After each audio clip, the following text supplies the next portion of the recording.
Hi guys, Howard again. Today we'll have a good look at the Yashica Lynx 14 and compare it to the 14E. But first, a little bit of history. Lynx was the name given to Yashica's premier range of cameras in the 1960s. The first Lynx, the Lynx 1000, was released in 1960. It sported a Yashica f1.8 6 elements in 4 groups, 45mm coated lens. Combined with a Copal SV shutter, which apart from the normal range of speeds from 1 second upwards managed a top speed of 1/1000th of a second. This was very fast for a blade shutter at that time, and the Yashica were very keen to promote the fact, hence the name Lynx 1000.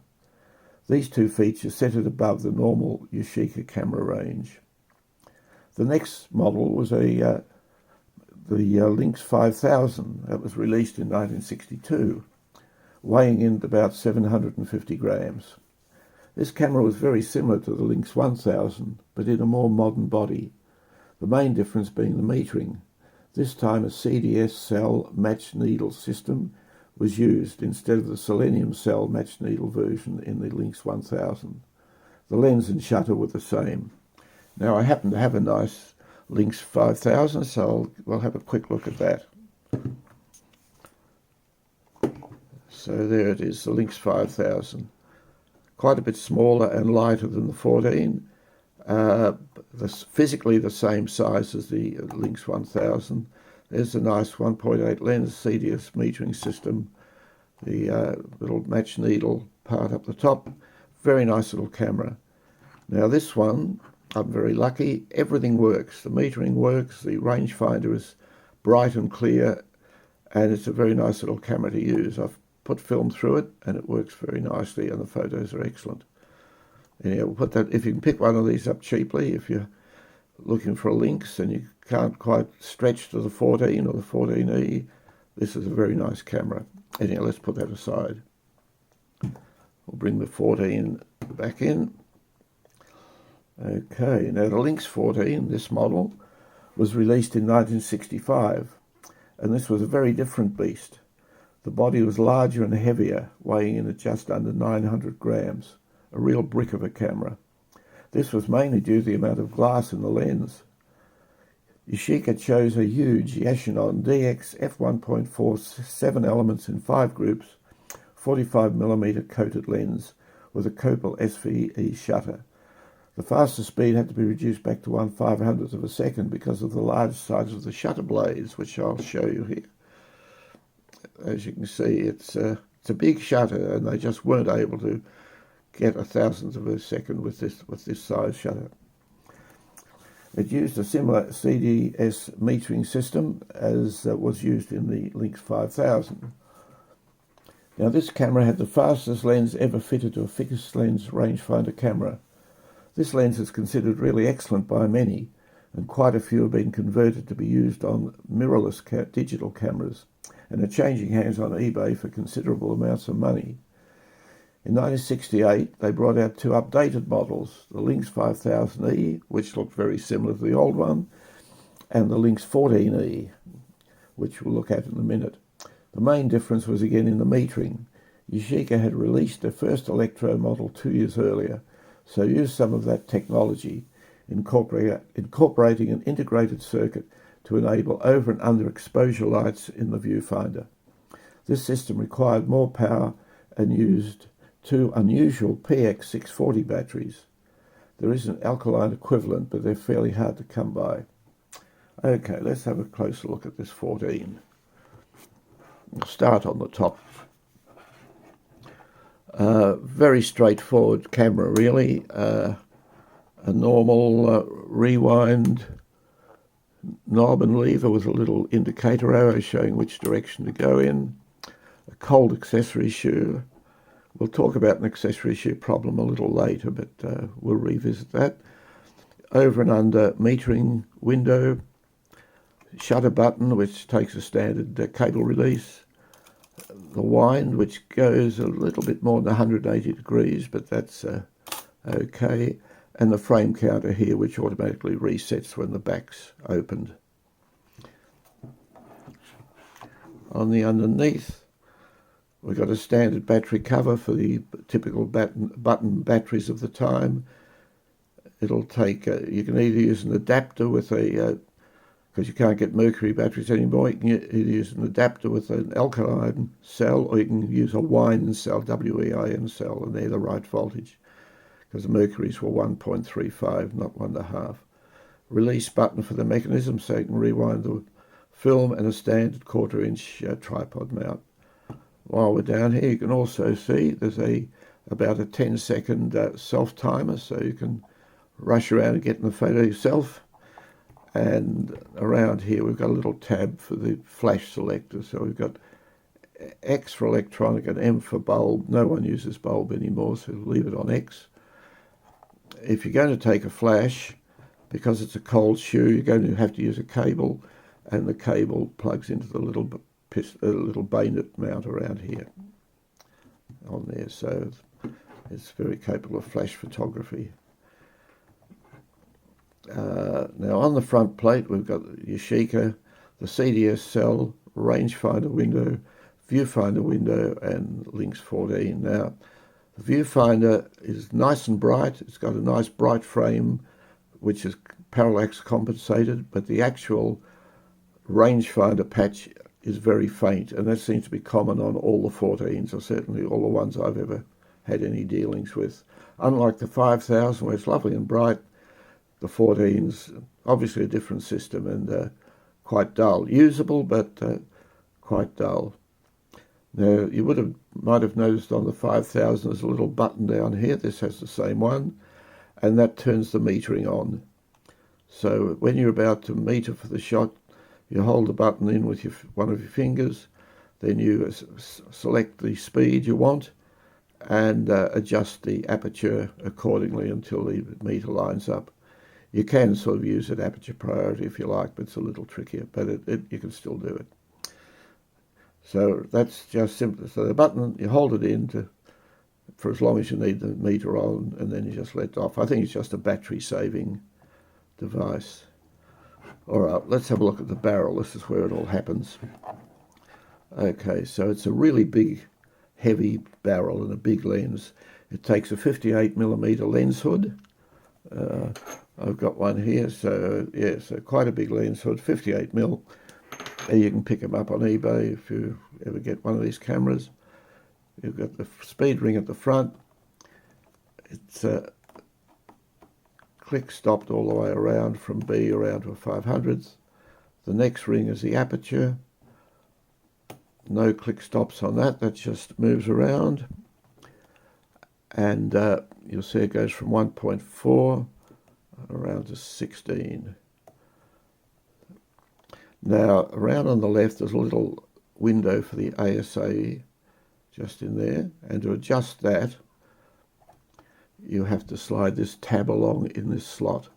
So you just slide it back and forth until you get the ASA or ISO reading that you want in the window, and you're in business. There's a depth of field scale there and a nice big focusing ring here. Now, the focusing ring, there's no tab or anything on it. It's purely a big grippy ring. It's quite stiff on this camera, but very smooth. And so it goes from 2.8 feet or 0.8 of a meter all the way around to infinity, and they're in green. So you've got feet and meters both on there. And that's about it for the, on the bottom. Oh no, we've already dealt with those. That's the timer and the flash setting, we've done that. Okay, so to load a film, it's pretty straightforward. Little tab on the bottom, open it up, push up the rewind, drop the cassette in, pull the film across. Now the take-up spool rotates clockwise, so the film's going to come over here and down into there. So you wind it around till you find the slot. There it is. Put the tongue in the slot, wind it through, make sure it's taken all right, wind it through till the film comes across and the holes are on the sprockets. Close the back, push down the rewind button, rewind knob just take up the slack in the cassette. Don't, just not too hard, just till it takes up, and then wind it on twice. This should be rotating as you do this, because that'll show that the film's going across properly. And there we go. So the 14. Now it's very solidly built. Well, 900 grams, you'd expect that, wouldn't you? If you're going to get one and plan to carry it around, you'll need a nice wide shoulder strap, because they are a heavy camera. They're capable of beautiful photos. I think that's the reason that these lenses are being adapted for digital. People appreciate just how good these lenses are, so they're spending up to $300 or $400 on one that's been adapted for a Sony E-mount and things like that. So lovely lens. I mean, at the end of the day, the body really just holds the film flat. That's all it has to do. Everything to do with the quality of the photo is in this area. And this is a beautiful lens and shutter. So really, if you can get a good one of these for a reasonable price, you can't go wrong. Okay, let's have a look at the E. Now, there are a few differences with the E. I'll just put that over there. Now, my E's been modified a bit. I bought it about 10 years ago for $10 because it had all its electronics ripped out. Where the CDS cell should have been, there was just a hole. It was a bit dirty and dusty, but I looked at it and I saw the lens was perfect, and I saw that the shutter worked perfectly, and I thought, well, $10 can't really go wrong. And it does take lovely photos. I mean, the metering on neither of these 14s works, but you can get around that, which is what I've done on this one. Once again, I mean, basically these cameras are this is the same as the previous camera, except for the metering. It's got the little IC for integrated circuit here, the 14E here, and the little electron symbol which Yashica used on the electrodes as well. So that shows the family link. Same little button, little switch here. And now the only difference is in the metering, as I say. There's no little window on top for a meter needle, but inside the viewfinder, when they were working, they had over and under lights, and that was a very nice system when it worked. But most of these don't work.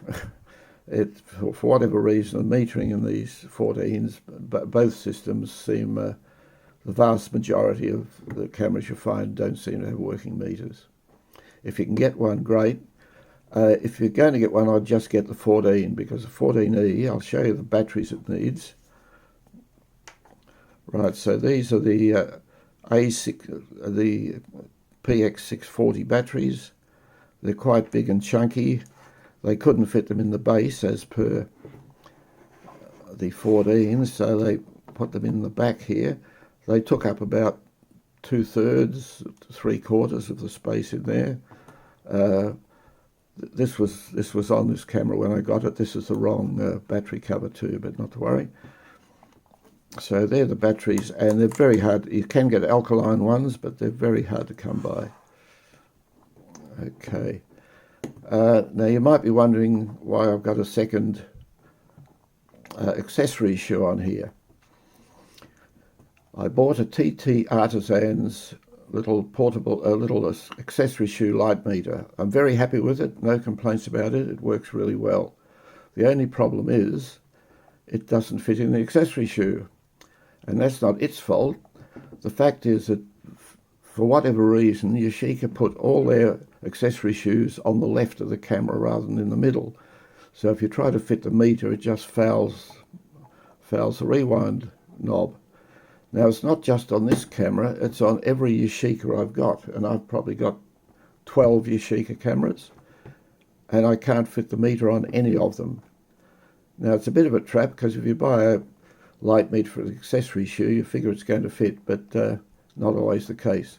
Anyhow, I was able to buy a stick-on one, which is really stuck on. It's no movement there on eBay, and that solves the problem.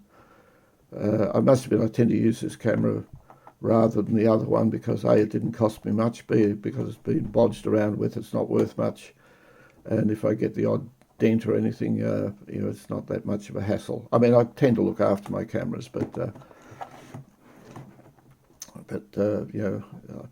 this one's worth very little, whereas the other one's worth quite a bit, so I use this one. It takes beautiful photos, same beautiful lens and shutter mechanism. Rangefinder, viewfinder's good, rangefinder's dim, as they all are. So anyhow, to summarise, all the Lynx models had a top ASA or ISO speed of 800. All were rangefinder cameras and all had parallax corrected viewfinders. These Lynxes were the best cameras Yashica could make at the time for a realistic price. And if you could find a good working copy of any of them, these fully mechanical cameras will still take excellent photos. Well, I hope you've enjoyed the video and found the information interesting. If you have, please like and subscribe. It'll cost you nothing and it helps the channel. So thanks for watching, and hopefully I'll see you in the next one.